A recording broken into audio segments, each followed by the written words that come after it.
Okay, it was approximately 3 a.m.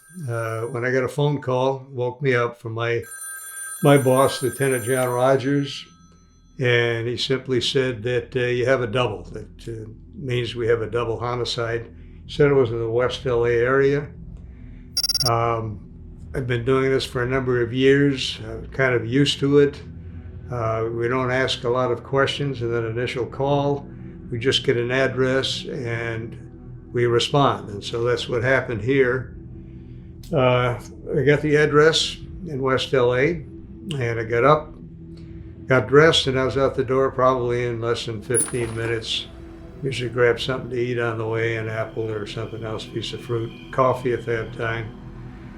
And I got on the freeway and went down to over the West LA area to the address given to me on Bundy Drive.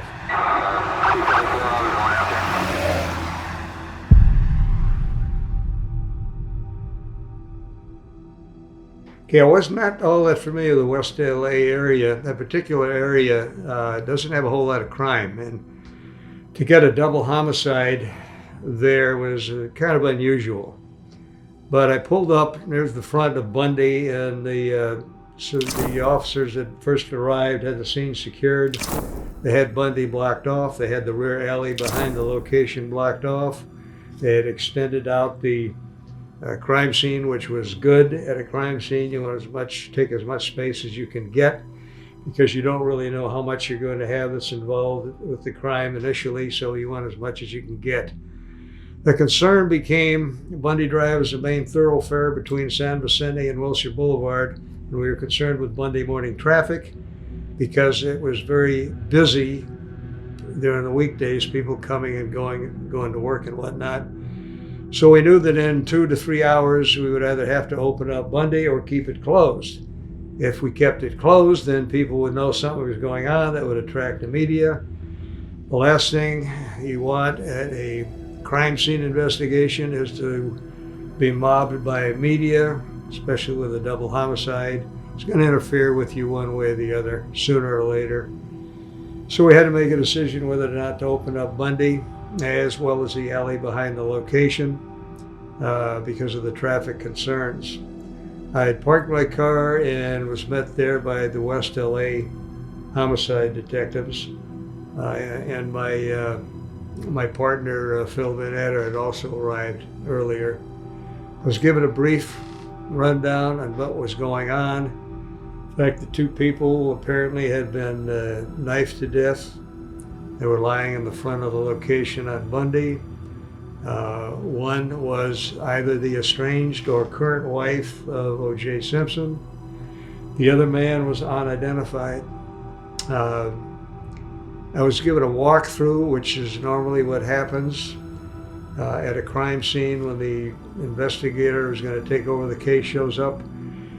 He's given this little oral debriefing and then given a brief walkthrough. Well, the walkthrough would include being directed to evidence as well as the bodies at a crime scene and basically what they have to that date, to that moment in time.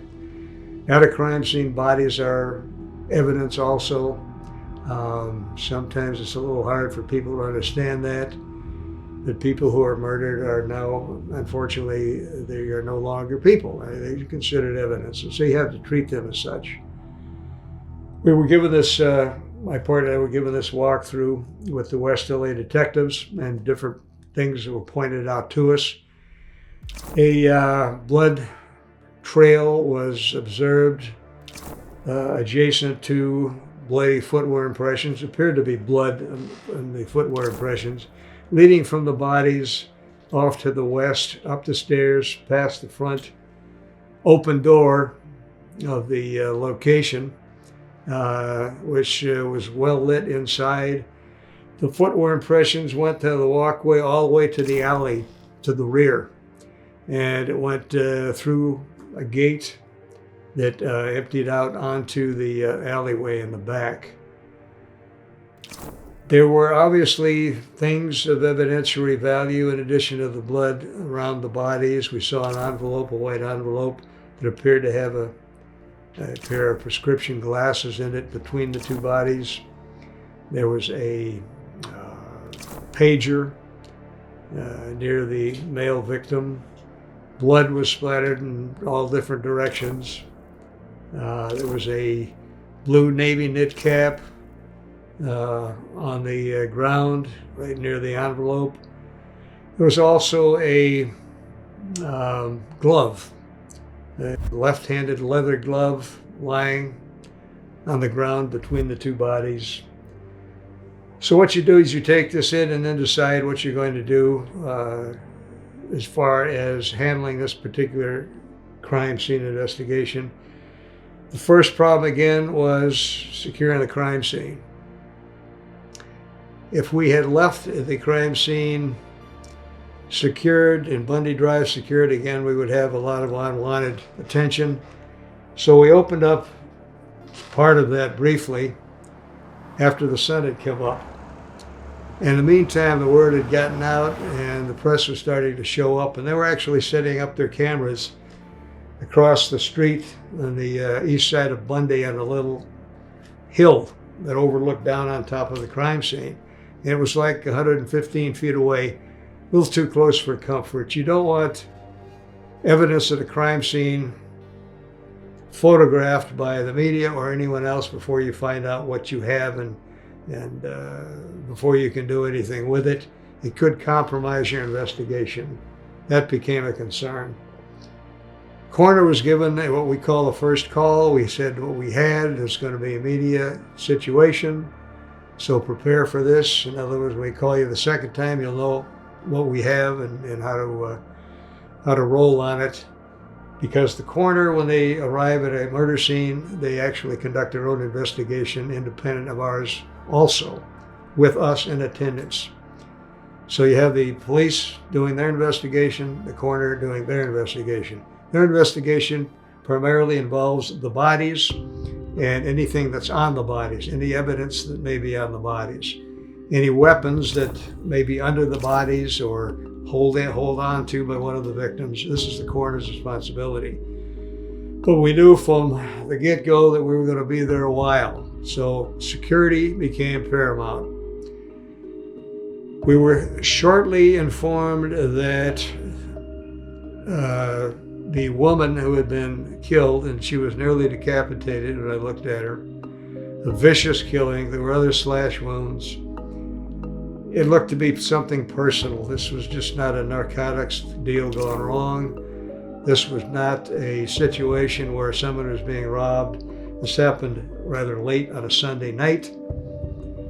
We wanted to look for witnesses first, so we had already sent some people door knocking around the neighborhood to see if we could find any of that. But we were also informed that O.J. Simpson himself was, again, either married to or estranged from the woman. And we wanted him to be notified, and we were told that he only lived a couple, 3 miles from the location. Come to find out it was only 2 miles away as a crow flies. There was a commander at the scene who made a decision that he should be contacted as soon as possible, because I was also informed that there were 2 young children who were removed from upstairs by the responding officers once the house had been cleared. And they were now at the West Los Angeles station. They were very young children.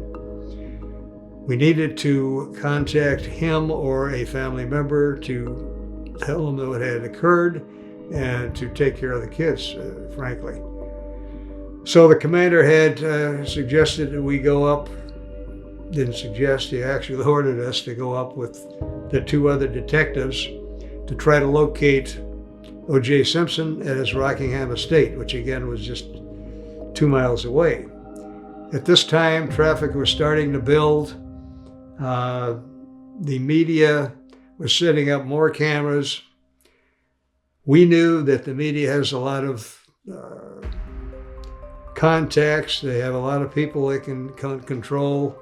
They have a lot of information they can obtain that as far as victims go and as far as victims' relatives go. So we had to assume that they would probably know who O.J. Simpson was. So we wanted to get to Rockingham first to contact him and let him know what was going on. And as far as his children, we had his children in custody at the station. And the woman there, again, was either estranged or related to him in some fashion. So we left for Rockingham. We had two cars. Van Adder and I were in one car. Furman and his supervisor, Ron Phillips, were in the other car. The plan was to contact Simpson and leave Furman and Phillips with Simpson, assist him, make the death notification, assist him in getting his children back, stay with him because obviously he would be very upset when he found out what had occurred, especially to his estranged wife, or maybe they were still married, we didn't know, and the children. So the one unit would stay with them. Meanwhile, Phil and I would return to the crime scene and conduct a crime scene investigation.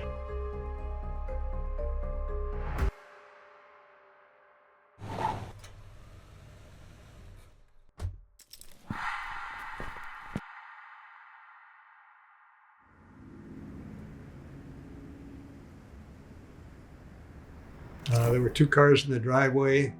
There was a light on, appeared to be one light on inside, and the gates were secured. The Rockingham gate was secured. There is a white Bronco parked outside the Rockingham gate, parked up over the curb, that is not normally used for parking cars, it wouldn't look like, because of the curbing and everything else, and against a very narrow street. Rockingham is narrow, driving up the street. Cars parked slightly askew, as if someone who parked it there might have been in a hurry. Supposition to say they were. While we're looking at the Bronco, there's a white wooden stick. I find it's in the parkway by the Bronco. It looks like it's fresh, a freshly cut piece of wood, but it looks like it's perhaps from a fence.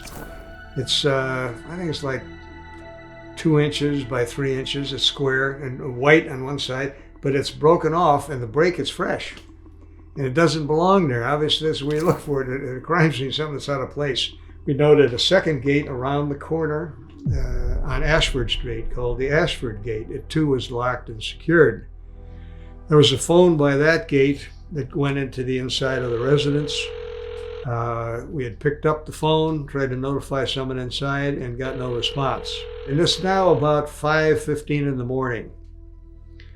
With two cars in the driveway, a light on inside, no one responding to our calls in the inside. We notified the local security who came by shortly thereafter, and we asked them if they knew about anybody inside. They were aware that O.J. Simpson lived there, and they had no further information as far as contact numbers or anything else. So we had to get inside to see, to make this notification. I became alerted that this is 2 miles from a very bloody crime scene. There should be somebody here with these cars. We felt there was a strong possibility that there may be problems here. This also may be an extension of the crime scene. We may have more victims. We don't know. These are exigent circumstances, as the law would describe them. You have to make a decision. Okay, you can go to breakfast maybe, you can go back to the scene. No, you don't do any of that nonsense. You have an exigent circumstance, you've got to get into the house. Furman was standing by the wall. It's a large wall. I think it was like 15 inches thick, 5 feet tall. He crawled over the wall and he opened the Ashford gate to let us in. At that point, the four of us went to the front door, banged on the door. We got no response. There was more concern about someone inside, that there may be a problem. We went around to the rear of the location, and the rear was secured. There was a glass door that was locked. We banged on the door, and we got no response. We noticed 2 rooms off to the back, attached from the home, like 2 little extra bedrooms. Knocked on the first one, and it was answered by Arnell Simpson, who turns out to be O.J. Simpson's daughter. And a young man, a blonde-haired, long-haired man, came to the second one. That was Cato Kalin. We had woken both of them up in their separate locations, identified ourselves, and we said we wanted to know where her dad was. Her first comment to me was, "Well, isn't he in the house?" When she said that, after we identified ourselves, I became really concerned because if he's in the house, there's a problem. He may be another victim. So I said, well, we don't know because no one's responding. Do you have a key to the rear to get in? And she said, yes, I'll get the key. What's going on? She became very concerned, obviously so, with 4 cops knocking on the door at 5:30 in the morning, asking about her dad. I also asked, should there been anybody in there? And she said, well, just like my dad was probably there. But unbeknownst to us, Furman was talking to Cato Kalin. Cato Kalin had told him that Simpson was actually on a plane on his way to Chicago early the night before. So we went to the door, she unlocked it, and she's becoming now almost frantic, wanting to know what's going on. I had to calm her down, and I said, there's been a problem that Nicole, do you know Nicole? We'd identified Nicole at that time. Nicole Simpson, Nicole Brown Simpson. Yes, what's wrong? I said, well, she died. Arnell became very upset. She started screaming. She wanted to get inside the house. I said, no, let us go in. And I said, this is to myself and my partner, this could get really bad. So kept her out and opened the door and I went inside not knowing what we'd find. We also were informed that there was a housekeeper that stayed there and had her own room. I asked her now where the room was. She told me it's in and off to the left. So I went in and everything looked fine. And I went to the maid's room. It was fine. The bed was made. Everything was in place. There was nothing disturbed. And so I went back out and I said, what's going on with your dad? And at that time, Cato had come out and said that, oh, by the way, he's in Chicago to Arnell. Apparently she either forgot that he was in Chicago or wasn't aware of it. Again, we woke her up from a dead sleep. Maybe she didn't understand what we wanted. That was taken care of. And we were told that the housekeeper took the night off Sunday night, so she wasn't there.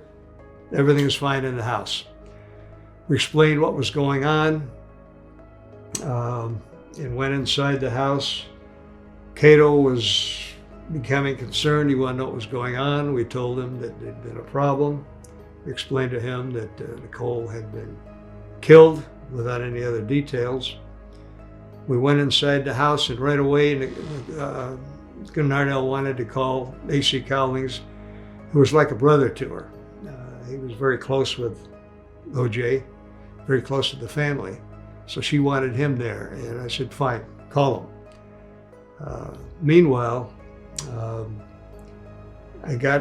Phillips got on the phone, and after we found out where Simpson was in Chicago, Phillips called Chicago and got Simpson on the phone, explained to him that there's been a problem at home without giving him any details.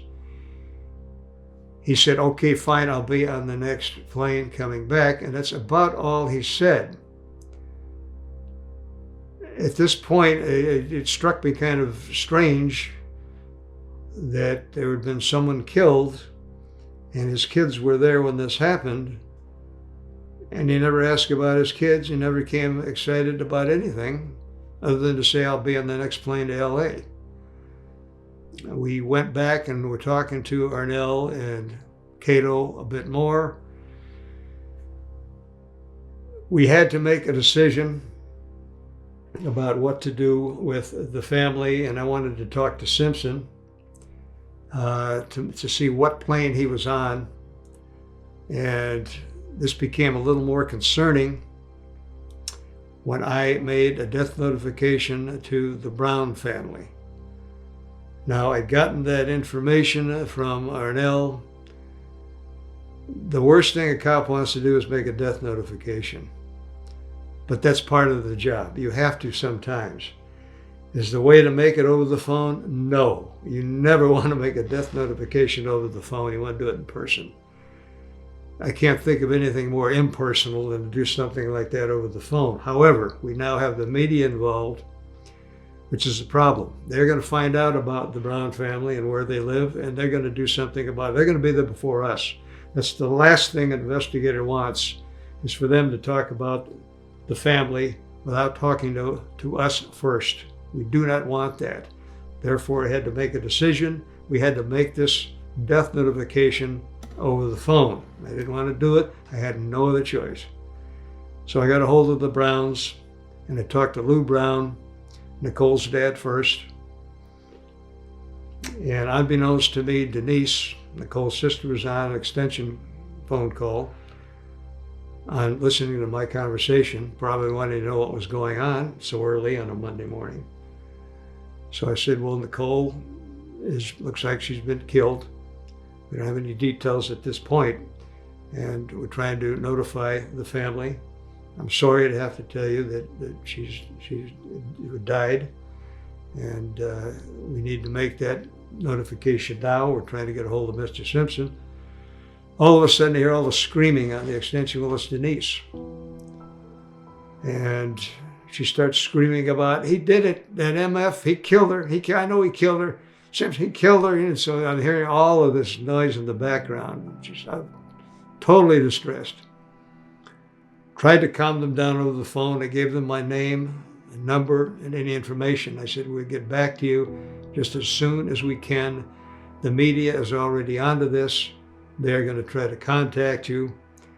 You can do what you want, but please don't talk to them before we get back to you. This is a situation now that's growing by the minute. Simpson says he's on his way back. We're going to have to wait for him, here at the house for him. And again, please don't share this with anybody at this point. So we cut the conversation with them. Right after that happened, Simpson called back, and I answered and I talked to him. He said he got a flight and he's on his way back. I said, good. We can meet you at the airport. He says, don't bother. A friend of mine will pick me up. I says, okay, we'd like to see you back at Rockingham. He says, I'll be there. I'll get picked up. I'll see you at Rockingham. Again, I didn't get into any details. He didn't ask about any details. If it's me and I have my kids at a house where 2 people were murdered, I would be real concerned about my kids. He never mentioned them. It was just a normal phone call. Okay, I'll be on the next flight. And that was it. Went outside, and as soon as I got off the phone, my partner came up to me and he said, Furman talked to Cato. Cato mentioned something about an earthquake or a big thud on the wall behind his bed. And so Furman went out to check it out, find out what was going on back there, and Furman found a leather glove that looks just like the leather glove we have at the crime scene.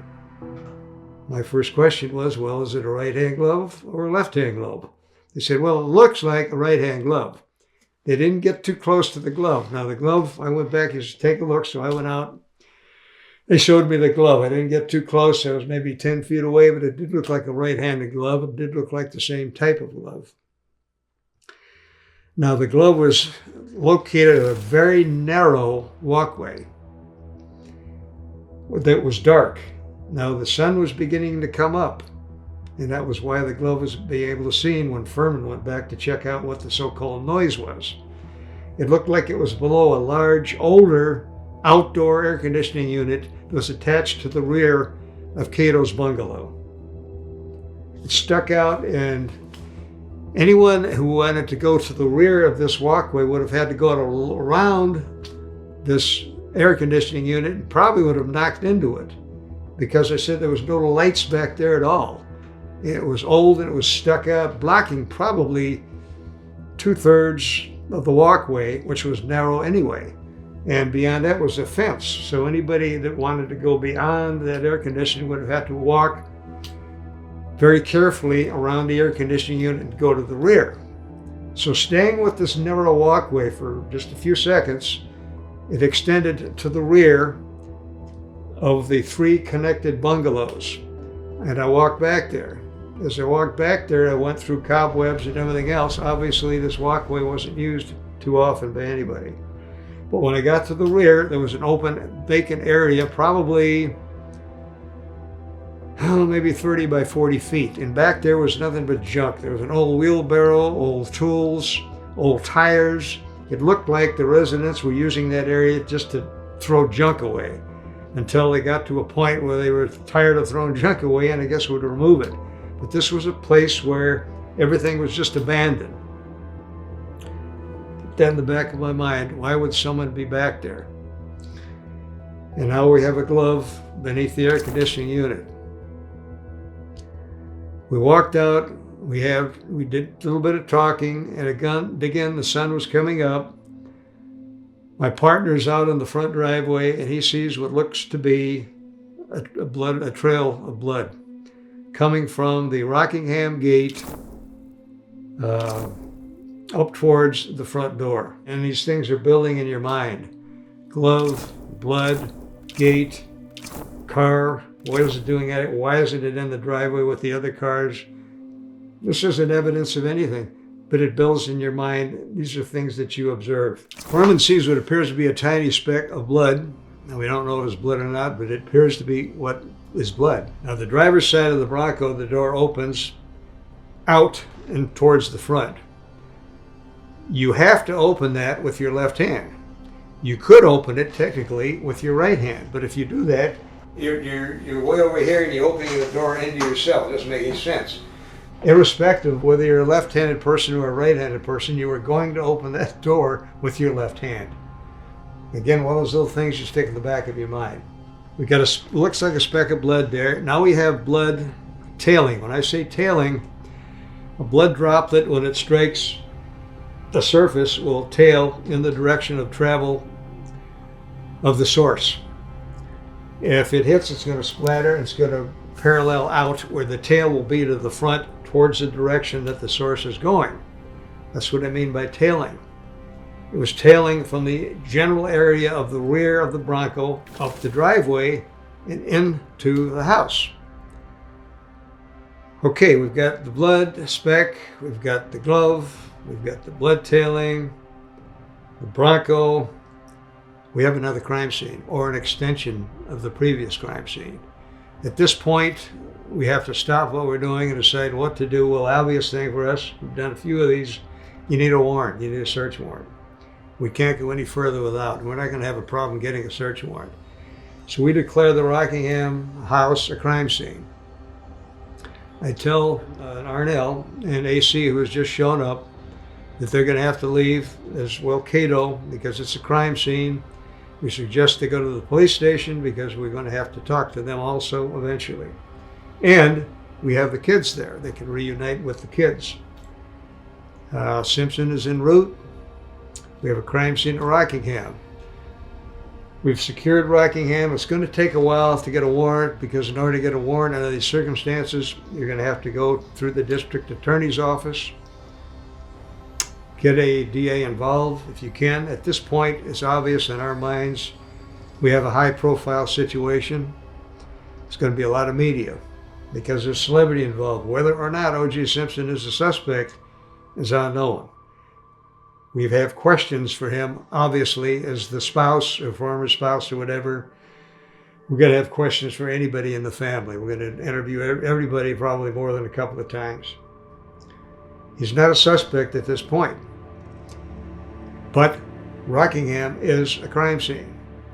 We have to get a warrant. So Phil will go in, Van Adder, my partner, meet up with the district attorney's office, put the case together for that DA. We'll have to seek out a judge, get the judge to approve the warrant. We'll have to return to the location before we can do anything with that evidence that we've seen and before we can search the house, because we fully intend to thoroughly search the house. Phil has been working with a DA by the name of Clark, Marcia Clark. Well, I knew Marcia because I had worked with her on a couple of cases.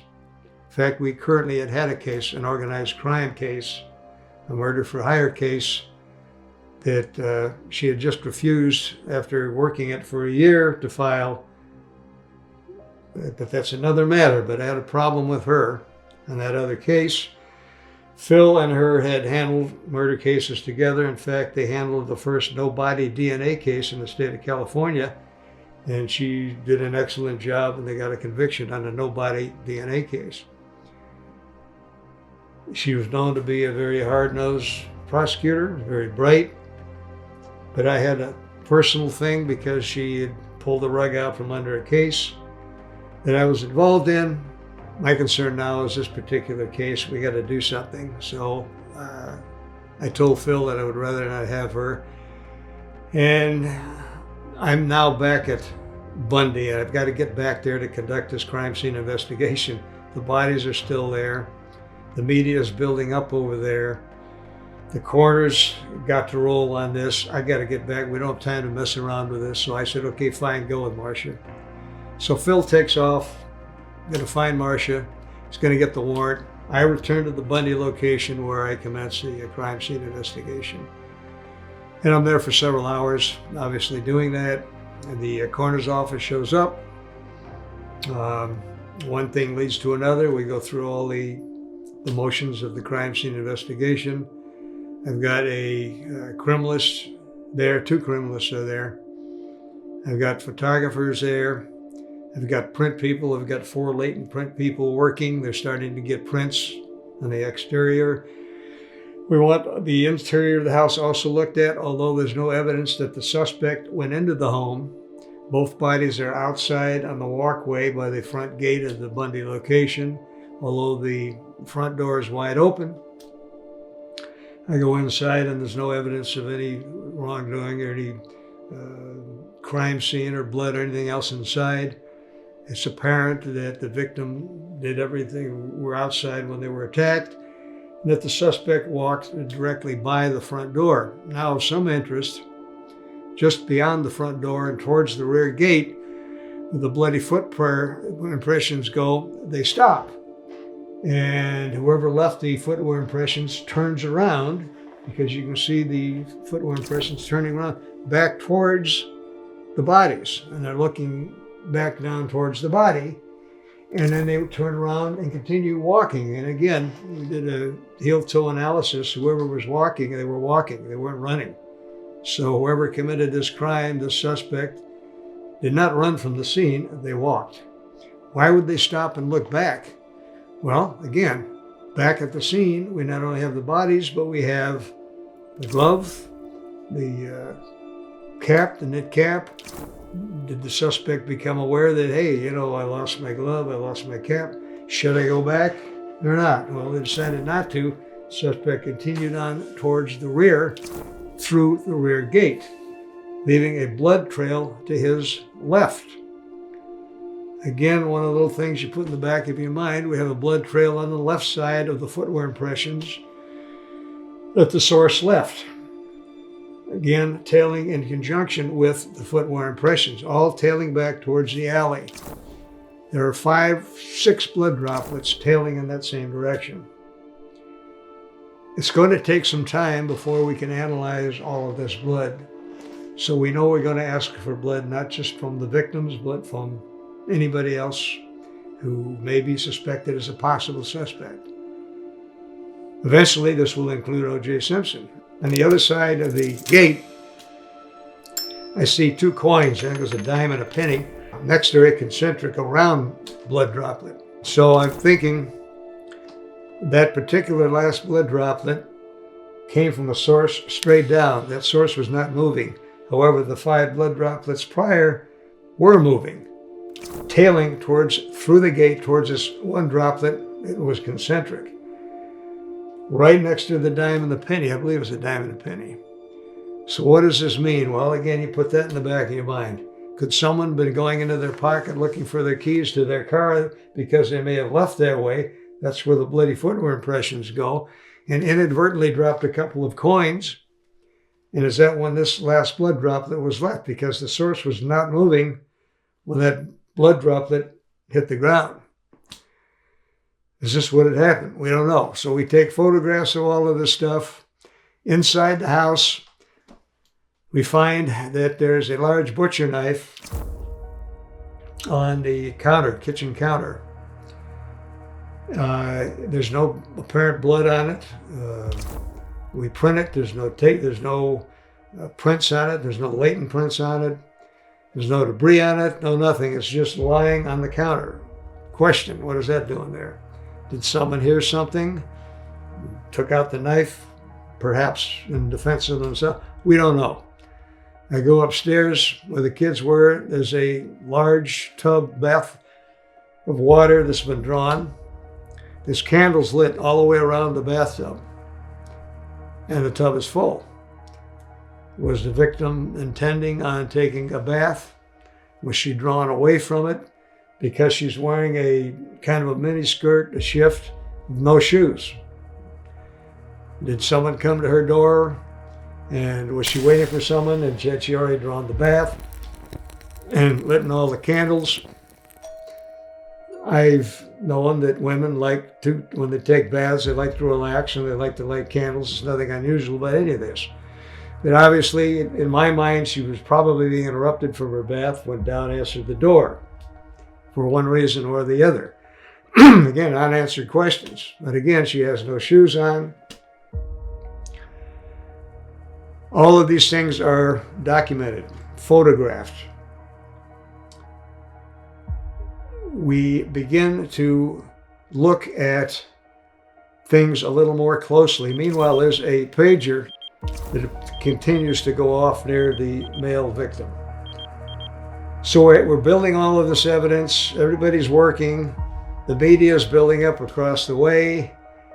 At one point, we have these cameras zoning in on the victims. I said earlier, the victim, unfortunately, in these cases, is also evidence. The position the victim is evidence. Any blood formations, any blood streaks, anything on the blood in the form of blood trailing on the victim is evidence. The fact that the victim has jewelry on or the lack of jewelry is evidence. The fact this one victim is barefooted is evidence. Folding in the clothes is evidence. This is all evidence that could go to eliminate or inculpate any suspect that may be interviewed or a witness. You want this evidence protected that is now on the victim and the victim themselves. It's not something that you want to do, but under these conditions with these high velocity cameras that are all being set up, Nicole needed to be covered, and we didn't have tents or anything else. The male victim off to the side was protected from the cameras across the street. So I got one of the officers to go inside and say, get a clean sheet, blanket, or whatever you can, make sure it's clean. Bring it out, we're going to place it over Nicole.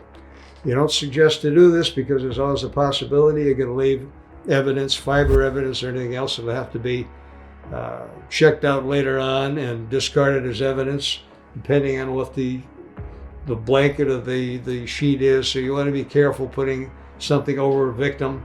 But our choice is we either put a blanket over this particular victim, or we leave ourselves open to all of this evidence being released to the world.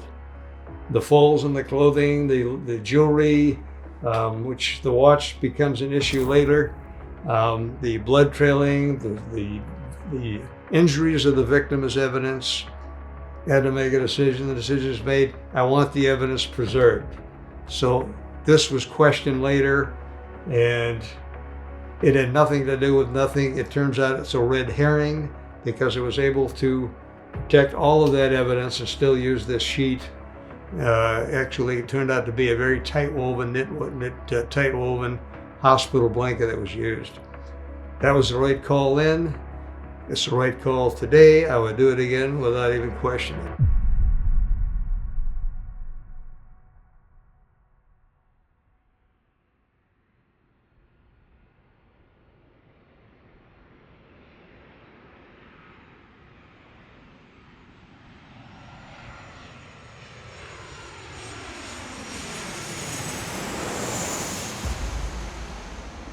At this point, I'm notified by my partner that Simpson has landed and he's at Rockingham.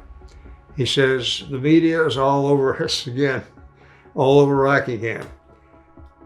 We're going to take Simpson to the station, RHD, we're at Robbery Homicide Division, my office downtown, where we need to interview him, and we need to interview him now. I hate to leave a crime scene under these circumstances. I had, again, no choice. I could stay there and say, well, he can wait another 6 or 8 hours while I continue with the crime scene investigation. I said, no, I'm not going to do that. We need to talk to him now.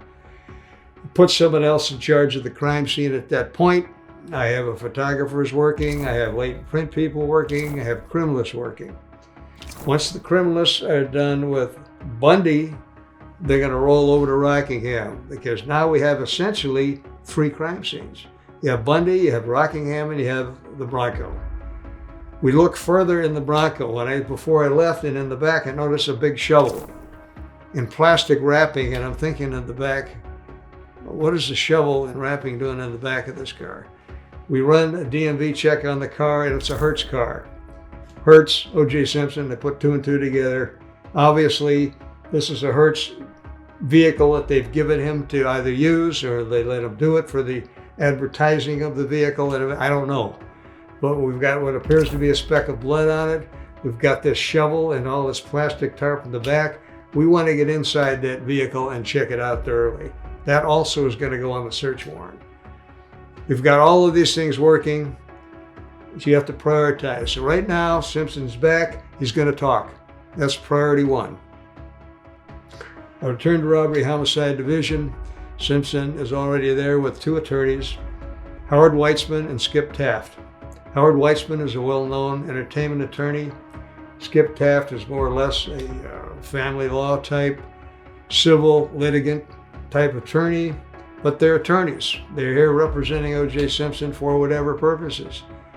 O.J. Simpson is not a suspect at this point, but he needs to be talked to. The sooner the better. Because of his wife, again, she's estranged five, has been murdered. We get there, and I'm introduced to everybody. I'm introduced to Simpson, and I explain we'd like to talk to your client. And Weitzman says, fine. Can we talk to him first? I said, that's fine. Take all the time you want. So Weitzman and Skip Taft go with Simpson, and they sit down. They talk for, 15, 20 minutes. And then he comes out and he says, it's all yours. And it kind of struck me a little difficult, because the first thing I noticed when I was talking to Simpson, when I shook his hand, he used his right hand, but his left hand was bleeding. And I looked down and still bleeding. He's kind of protecting it. So I'm thinking again, those little things you put in the back of your head. Crime scene, left side, blood tailing, left side of a probable suspect with bloody footwear impressions.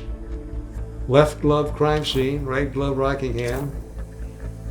Doesn't mean he's a murder suspect. It means we're gonna have to spend some time with him, because now we have to ask him about that bleeding finger. Why wouldn't his attorney say something about that? It never came up. Maybe they didn't see it. I don't know. But now we're gonna spend some time with Simpson. We're gonna see what he's all about.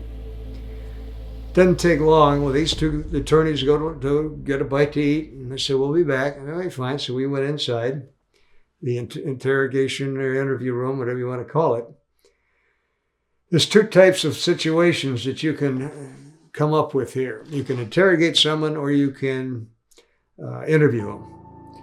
If you're going to interrogate someone, you better have something to interrogate him with, and it's called evidence. There was no evidence, direct evidence of Simpson's involvement.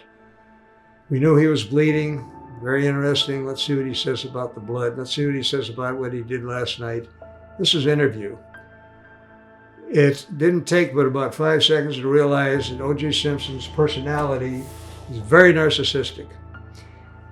He's in charge. If he's not in charge, no game. You don't confront someone with no evidence, go good cop, bad cop, which is an interrogation, confronting them with evidence that you don't have if you don't have it. You let him speak. See what kind of inconsistencies we can get. But first, you have to advise him of his rights. Right away, that could put him off. We'll have to wait and see. So we sit down, and Phil explains to him, we're going to record the interview. And by the way, Weitzman mentioned, to his credit, we want any recording done. If you guys are going to talk to you, he said, fine, not a problem. We'll see you later type of thing. So Phil advises him of his rights. He agrees to that, and he says he understands his rights, and he will talk to us. The interview lasts 33 minutes. In the interview, he is very takeover. He's, like I said, obviously a narcissist. To my mind, and I've worked around many sociopaths. A sociopath is someone who's not only going to take charge of things, but has no guilt. He's never going to feel guilt about anything. He's going to say anything he wants because he's in charge of not just himself, but of you and any conversation you're going to have. If you confront this personality, he's going to say, hey, I don't have to talk to you. I'm here. You guys want to talk to me, and now you're accusing me of this, that, or the other. I don't have to be here, which he doesn't. He can invoke. He can get up and walk out at any time, and he knows it. But we want to play him along. It's not an interview. It's going to stay that way. Let's see if we can get some inconsistencies. The interview goes on some 33 minutes. And during that time, we get like 11 different inconsistent and basic inculpatory type of statements. In other words, statements that include perhaps something that he may be involved with or not. Things that lead to questions like his finger. We get 3 very vague explanations about how he cut his finger. How did you do it in Chicago? I broke the glass. You had one of you guys that just called me, and I was in the bathroom, and I just kind of went bonkers for a little bit. Is that how you cut it? It was cut before, but I think I just opened it again. I'm not sure. And I cut myself. I think it was in Chicago when you guys called me. I dropped the glass, and I might have cut myself on the glass. I've always cut. Maybe on my cell phone. It could have done that. I don't know. Do you recall bleeding at all in your truck in the Bronco? I recall bleeding at my house, and then I went to the Bronco. The last thing I did before I left, when I was rushing, was went and got my phone out of the Bronco. Yeah, I probably was bleeding last night. So do you recall bleeding at all? Yeah, I mean, I knew I was bleeding, but it was no big deal. I bleed all the time. I mean, I play golf and stuff. There's always something mixed and stuff here. So did you do anything? When did you put the Band-Aid on? Actually, I asked the girl this morning for it. In Chicago? Yeah. Did you bleed maybe at the scene? At Bundy, have you ever bled? Well, I could have. You've got, of course, the cut on your finger that you aren't really clear on. Do you recall having that cut on your finger the last time you were at the Cole's house? A week ago? Yeah. No. Oh, so it's been since. Sure, yeah. Okay. This was last night. Okay, somewhere last night you got it. Somewhere after the recital? Somewhere when I was rushing to get out of my house. I'm cutting myself all the time. I do this and that. We found some in your house. Is that your blood that's dripped there? If it's dripped, it's what I dripped running around trying to leave. Last night? Yeah, and I wasn't aware that it was. I was aware that I was trying to get out of the house. I didn't pay any attention to it. I saw it when I was in the kitchen, and I grabbed a napkin or something, and that was it. And I didn't think about it after that. That was last night after you got home from the recital when you were right. That was last night when I don't know what I was. I was in the car getting my junk out of the car. I was in the house. I was throwing hangers and stuff in my suitcase. I was doing my little crazy what I do. If I cut myself, and we all do, I guess from time to time, I'm going to realize that I'm bleeding. I'm probably going to put a Band-Aid on. When I'm talking to Simpson, I said, well, your finger is still bleeding. Why don't we get the doctor to look at that? Put a Band-Aid on it. Oh, it's okay, fine. Well, no, it's not. I want him to do that. Because while I may come off like I'm concerned for his welfare, I'm looking at evidence. He also gives us his blood. Before we leave, and while he's getting his finger taped up, I asked him, I said, by the way, would you mind giving us some blood? He says, no problem. No, I'll give it to you. This saves us from having to go getting another search warrant, saves us going through the hassle of maybe the attorneys finding us and everything else, because again, we have goodwill with this guy. He's just one of the guys helping us along, trying to get through this investigation. This is how you handle this type of a suspect. You don't hard ass him, you don't yell at him or anything else. If you do, you're going to lose him and everything else he's cooperated in giving you. I want it photographed, I want it talked about, I want it MT'd, medical treatment. I want all that stuff done because his bleeding finger is now evidence. Will he go along with this? Yes, he's done this. He will go along with this. He'll allow us to take pictures of a still bleeding finger because we're going along with him. Again, if some had said that we should interrogate and get in his face, slap your fist down on the table and make this into some interrogation, you're not going to listen. He's out of there. we're going to lose everything that we've already got. We're going to lose his exculpatory statements that he's given us about where he parked the night before. Yeah, I parked in the back, in the alley. Well, that just happens to be where the bloody footwear impressions go and where the blood trails goes to the rear. That's where the killer left from. That's inculpatory. Do you bleed? Did you bleed last night? Yeah, I did bleed. So these things are put together in a statement. I say, we'd like your fingerprints. I want to get some pictures of your bleeding finger. I want a doctor to look at it. And all this shit goes along with all of this stuff. Now, again, it's important that we keep his good welfare with him. If you don't, he could blow up. He's a narcissist. Let him think he's in charge. It's not going to hurt my ego. I don't have an ego when it comes to those things. Let him lead the ship, because I also want him to meet me at Rockingham and take me around his room. Will he really do that? Is he that much of a sociopath, of a narcissist, that he's going to think that he can control everything that I do and he's in charge? Well, it turns out, yes, which is fine with me.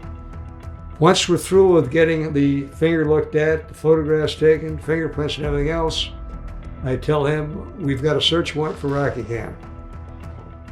We'd like you to meet us back there and maybe help us out. We can get to the bottom and I have a few questions answered. Fine, no problem, anything you want to do. All right, fine, we'll see you back there then. Okay, we'll see you there. He leaves after we get all of this information, and he eventually is released, takes off. We all take back off. We now have a criminalist at Rockingham. They're already going to work on the blood trail. We are in the process of having the Bronco impounded. We've got people inside looking at this, that, and the other. We're doing backgrounds in neighborhoods, Rockingham as well as Bundy. But I want him to go with me on a little walk around his house. So we're up in his bedroom. Well, obviously, we've got the footwear impressions. We've already sized them. We already know basically what the footwear impressions look like. We've got photographs close up. We've measured them. We know that our person was probably pretty cool cucumber, as they say, because he walked from a very bloody crime scene where 2 people were slaughtered, wasn't any area to get out of there. We know that that person was very probably injured somewhere on the left side of their body. We know that that person probably lost a glove. Interestingly so, it was a left glove. We have a left injury on the left side of Simpson. But I'm not going to press him when I get to Rocky. I want other things on the show.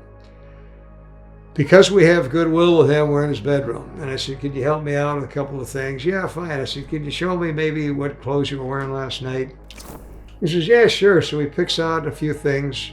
Yeah, I had this on and that and everything else. In my mind, if he's a suspect, he's not going to show me a pile of bloody clothing. I said, okay, fine. So you had this stuff on? Yeah, it's fine. I said, okay, well, can I kind of look at it? I might want to take it. Is that okay? Yeah, he says, you can take anything you want.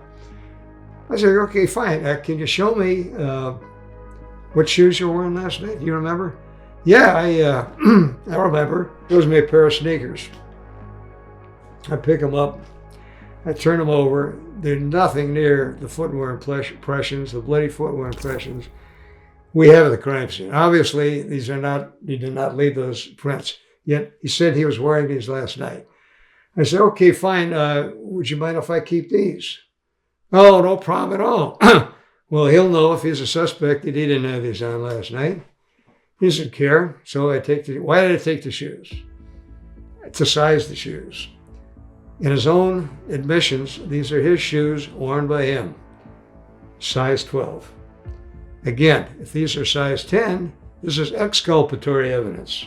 Goes on his behalf, the behalf of the suspect, because he's size 12. And whoever left these footwear impressions at the crime scene is size 12. Well, the bloody footwear impressions at the crime scene are size 12.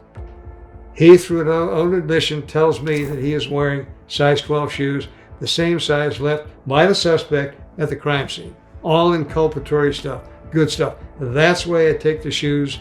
Later, I am scorned, I guess, for taking the shoes, and you should have been directly booked in. It couldn't have been because our booking procedure, they're not open 24/7. You secure these things. These are not blood evidence on here. These were merely taken to secure his statement that he is size 12, and he has shown us that he is size 12 foot and wears size 12 shoes. That's the only reason these were taken. Meanwhile, he walks us through the house. He's cooperating with everything, and we get all of this without any problems. I was even told, well, I should have arrested him. Okay. The law says I could have made a probable cause arrest. However, when you make a probable cause arrest, you have 48 hours in which to file a case or release the person. No way that the DA is going to file a case on blood until it's analyzed in 48 hours. It doesn't happen that way. PCR results and any other DNA, any kind of blood results, you're not going to get them within 48 hours. It just isn't going to happen.